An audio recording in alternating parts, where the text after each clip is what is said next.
लोग सीरिया में उलझे हुए हैं। इधर इजराइल गाजा को लगातार तबाह कर रहा है। इजराइल ने एक और बड़ा हमला किया है गाजा के ऊपर। बहुत सारे लोगों की मौत हुई है। बताऊंगा इस खबर को, लेकिन पहले बात सीरिया से शुरू करता हूं। सीरिया के अंदर ये जो नई सरकार आई है, जिसको लोग मुजाहिद बता रहे हैं, इस सरकार ने सभी फिलिस्तीनी ग्रुप्स को आदेश दे दिया है कि आप अपना सामान यहां से पैक करें और जल्द से जल्द सीरिया को छोड़कर चले जाएं। दरअसल सीरिया के अंदर बहुत सारे फिलिस्तीनी संगठन हैं।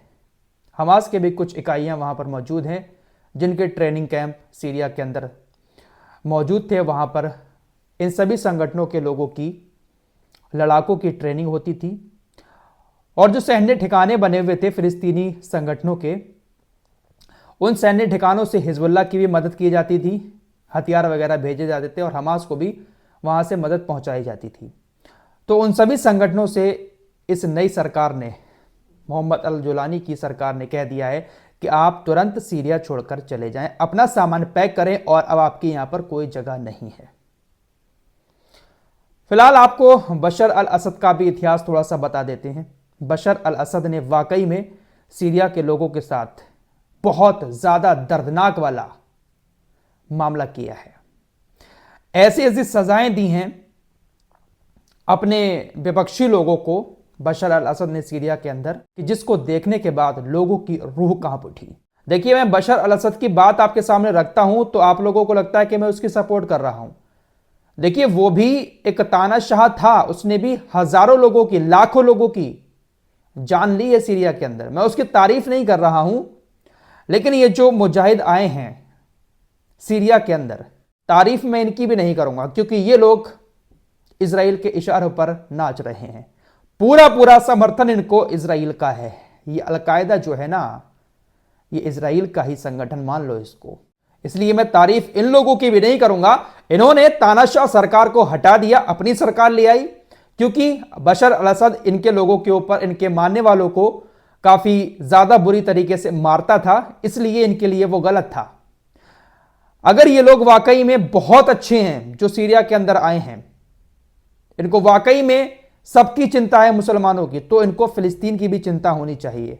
लेकिन ये फिलिस्तीन के लिए कुछ भी नहीं करेंगे, कुछ भी नहीं करेंगे। इससे आप समझ सकते हैं कि इजराइल का समर्थन पाके इन्होंने उस तानाशाह सरकार को खत्म किया, जो तानाशाह सरकार थोड़ा बहुत ईरान और फिलिस्तीन का समर्थन, उसके लिए कुछ काम कर रही थी।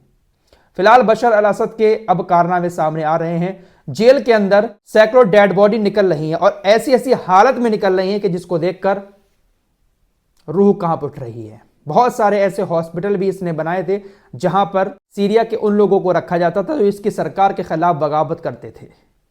किसी को गर्म प्रेस लगाकर प्रताड़ित किया जाता था, किसी को यौन उत्पीड़न किया जाता था, किसी को बुरी तरीके से जेल के अंदर मार पीट कर उसको मार दिया जाता था। बहुत बुरी तरीके से इसने अपने खिलाफ उठने वाली आवाजों को सीरिया के अंदर कुचला है। यह हकीकत है।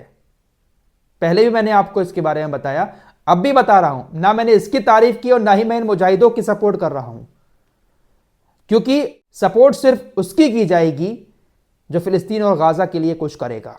यमन वाले इस मामले में बहुत सही हैं और वो हमें बहुत ज्यादा पसंद भी हैं, और यमन के लोग भी यमन की सरकार को, होतीज की, अंसारुल्लाह की सरकार को काफी पसंद करती है। होतीज ने एक बार फिर से कल जुमे के दिन काफी सारे लोगों को इकट्ठा किया, जैसा कि वो हमेशा करते हैं। राजधानी सना में लाखों लोगों की भीड़ इकट्ठा हुई और कहा कि क्या आप गाजा को भूल गए और जो हमने संघर्ष किया है उसको खत्म कर दिया। सीरिया के अंदर जो कुछ हो रहा है और अब गाजा को लोग पूरी तरीके से भूलते जा रहे हैं, उसी बात को लेकर कहा है, क्या आप गाजा को भूल गए? जो हमने लड़ाइयां लड़ी, जो हमने संघर्ष किया, क्या वो सब भस्म हो गया?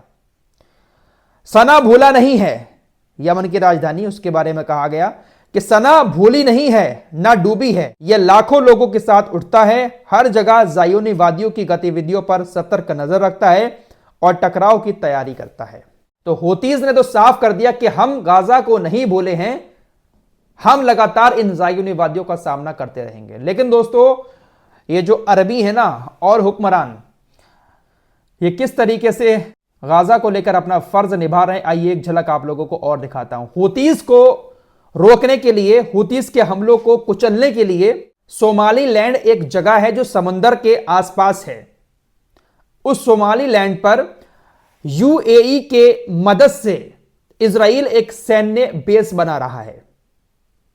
सोमालीलैंड से हुतीस के हमलों को रोकना काफी आसान हो जाएगा अगर इजराइल की सेना वहां पर तैनात हो जाती है, और इसकी इजाजत यूएई ने दे दी है, और यूएई की मदद से ही वहां पर इजराइल एक सैन्य ठिकाना बनाने जा रहा है। ग्रेटर इजराइल का जो सपना इनके बुजुर्गों ने देखा था, यहूदियों ने, वो बनकर रहेगा। ग्रेटर इजराइल क्या है, इसके बारे में भी आप लोगों को बता देता हूं, काफी सारे लोग पूछते रहते हैं। देखिए, ग्रेटर इजराइल का मतलब है कि मिडिल ईस्ट में, ये यहूदी चाहते हैं कि मिडिल ईस्ट में जितना बड़ा एरिया इजराइल का हो, उतना बड़ा एरिया किसी भी अरब देश का ना हो। इजराइल पूरे मिडिल ईस्ट में सबसे ज्यादा एरिया में फैल जाए, ग्रेटर इजराइल बन जाए, बहुत सारा इलाका हमारे कब्जे में आ जाए। और उसी विजन को लेकर ये इजराइली यहूदी पूरे मिडिल ईस्ट में हर देश से लड़ाई लड़ते रहते हैं। सीरिया के बाद इन लोगों की नजर अब इराक की तरफ है। ईरान लगातार इस बात की चेतावनी दे रहा है कि 11,000 आतंकी इन लोगों ने मिडिल ईस्ट के अंदर तैयार कर लिए हैं और वो किसी भी वक्त इराक के ऊपर हमला कर सकते हैं। इराक की राजधानी बगदाद में ईरान का दूतावास मौजूद है। ईरानी दूतावास की तरफ से बयान आता है कि अगर ये आतंकी इराक के ऊपर हमला करते हैं तो हम बिना किसी शर्त के और बिना किसी देरी के सेना का ऑपरेशन इराक के अंदर शुरू कर देंगे। हमारी सेना डायरेक्ट युद्ध में उतर जाएगी इन आतंकवादियों के खिलाफ। असद की सरकार ने तो नहीं बुलाया था ईरान को, लेकिन ईरान इराक के साथ पूरी तरीके से मिला हुआ है।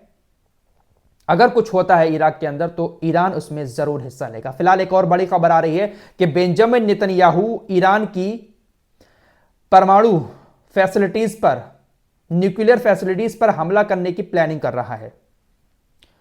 परमाणु सुविधाओं को खत्म करना चाहता है, क्योंकि अब इनको भनक लग चुकी है कि ईरान बहुत जल्द परमाणु ताकत ऑफिशियली हासिल कर लेगा। हासिल तो कर ली है, तो प्लान तैयार कर रहा है हमला करने का। यमनी हुतीस के ये जो नेता हैं अब्दुल मलिक अल हौती, इन्होंने एक बहुत अच्छी बात कही है। इन्होंने कहा कि इजराइल ने सिर्फ एक दिन और एक रात में सीरिया की 80% ताकत को खत्म कर दिया। सीरिया ने जो दशकों से अपनी ताकत हासिल की थी, उसको सिर्फ एक दिन और रात में खत्म कर दिया। ये जो इजरायली दुश्मन हैं, ये चाहते हैं कि उम्मत को एक ना होने दें, इन मुसलमानों को मुर्गियों और भेड़ों की तरह रखें, इनके पास किसी तरह की अपनी ताकत ना हो, अपने पैसे को बचाने की ताकत ना हो, अपनी जान को बचाने की ताकत ना हो, अपने देश को बचाने की भी ताकत ना रहे। इनके पास किसी भी तरह का कोई भी ऐसा साधन ना हो जिससे ये अपनी और अपने माल की रक्षा कर सके। आगे कहते हैं कि इजरायली उम्मत को इंसान मानते ही नहीं है, ये तो जानवर की तरह देखते हैं, और जानवर भी ऐसा जो खुद अपनी रक्षा ना कर पाए। हम इस बात से बहुत ज्यादा निराश हैं कि इजराइल सीरिया के अंदर घुस गया, जबरदस्ती उसने बहुत सारी जगहों पर कब्जा कर लिया, सब कुछ तबाह कर दिया, और यह सब कुछ इजराइल ने बिना किसी सामने वाले रिएक्शन के किया। सामने से इजराइल को किसी तरह की कोई चेतावनी या कोई रिएक्शन नहीं दिया गया। हम उम्मीद करते हैं और हम ये कहते हैं उन संगठनों से जिन्होंने सीरिया पर अपना कब्जा जमाया है कि वो सामने आए और इजराइल को इस तरह की हरकत करने से रोकें। उन संगठनों की अब जिम्मेदारी बनती है कि सीरिया की रक्षा करें। अब्दुल मलिक अल हौती ने कहा कि ये जो संगठन अब सीरिया के अंदर आया है, सबसे पहले इन्हीं की जिम्मेदारी बनती है कि सामने आकर सबसे पहले इजराइल का सामना यही करें। बाकी लोगों की जिम्मेदारी बाद में है। अब इनकी जिम्मेदारी है कि इजराइल सीरिया के अंदर घुस रहा है, मिडिल ईस्ट में कब्जा भी करना चाहता है, गाजा को तबाह कर रहा है, सबसे पहले यह सामना करें इजराइल का। बात तो बहुत पते की कही है इन्होंने। खैर, ये तो लगे हैं अपनी धुन में, जो भी इनसे हो रहा है ये गाजा के लिए कर रहे हैं। फिलहाल खबर ऐसी भी आ रही है कि सीरिया की सरकार से मिलने तुर्की के विदेश मंत्री हाकन फिदान और कतर के डेलीगेशन दमिश्क पहुंचे। अब आप समझ सकते हैं कि इसके पीछे किसका हाथ था। 2011 में जब असद की सरकार के खिलाफ विद्रोह भड़का था, तो 2012 में तुर्की ने अपने दूतावास को भी सीरिया से उठा लिया था, लेकिन एक बार फिर से तुर्की ने कहा है कि हम अपने दूतावास को सीरिया के अंदर खोलेंगे। तो इस पूरे कांड में जो है वो तुर्की का हाथ तो पूरा रहा है। इजराइल की सेना ने कल गाजा के अंदर कई सारी जगहों पर खतरनाक बमबारी की। बमबारी करने के बाद इजराइल ने कहा कि हमने हमास के लोगों को, हमास के आतंकियों को निशाना बनाया। फिलहाल इन हमलों में 25 लोगों की मौत हुई है। इजराइल के हमले लगातार गाजा के अंदर हो रहे हैं और लगातार रोजाना वहां पर लोगों की मौत भी हो रही है। फिलहाल इस रिपोर्ट में इतना ही। कुछ और खबरों के साथ फिर हाजिर होऊंगा। तब तक के लिए अपना ख्याल रखिएगा। अल्लाह हाफिज।